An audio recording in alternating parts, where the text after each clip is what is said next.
Symptoms ఉన్నప్పుడు neglect చేయొద్దు. Okay, ఈ సిమ్టమ్స్ ఏంటి సార్? అది సిమ్టమ్స్ అంటే కాషన్ అంటాను.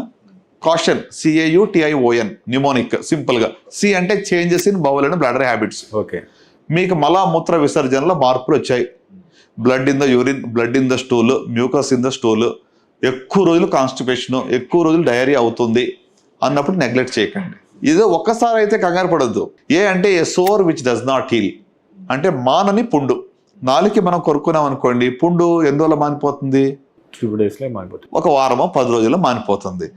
పుండు మానటం లేదు, నొప్పి లేదు, పుండు మానటం లేదు అంటే అది క్యాన్సర్ అయి ఉండొచ్చు. థర్డ్గా unusual discharge anywhere in the body, white discharge కానీ ఎక్కువగా, లేకుంటే ది బ్లడీ డిశ్చార్జ్ ఎక్కువ కావటం కానీ, వైట్ డిశ్చార్జ్ ఎక్కువ కావటం కానీ ఉంటే అది కూడా ఒక క్యాన్సర్ యొక్క లక్షణం అయి ఉండొచ్చు.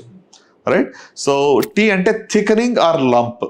బాడీలో చిన్నప్పటి నుంచి చిన్న చిన్న గడలు చాలా మందికి ఉంటాయి, దాని గురించి కంగారు పడద్దు. ఇటీవల ఏదైనా కణితి ఏర్పడి ఆ కణితి నొప్పి లేకపోయినా పెరుగుతూ ఉందంటే నెగ్లెక్ట్ చేయొద్దు.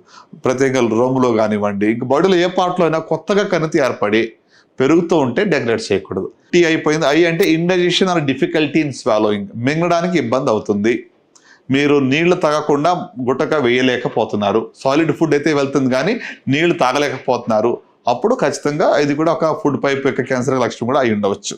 రైట్. O అంటే obvious change in the birth moles, పుట్టుమచ్చలు, చిన్న చిన్నవి పుండ్లు ఉంటే ఇటీవల మార్పు వచ్చింది, సైజ్ పెరుగుతుంది, బ్లీడింగ్ అవుతుంది, దురద వస్తుంది అంటే అది కూడా క్యాన్సర్ లక్షణం అయి ఉండొచ్చు.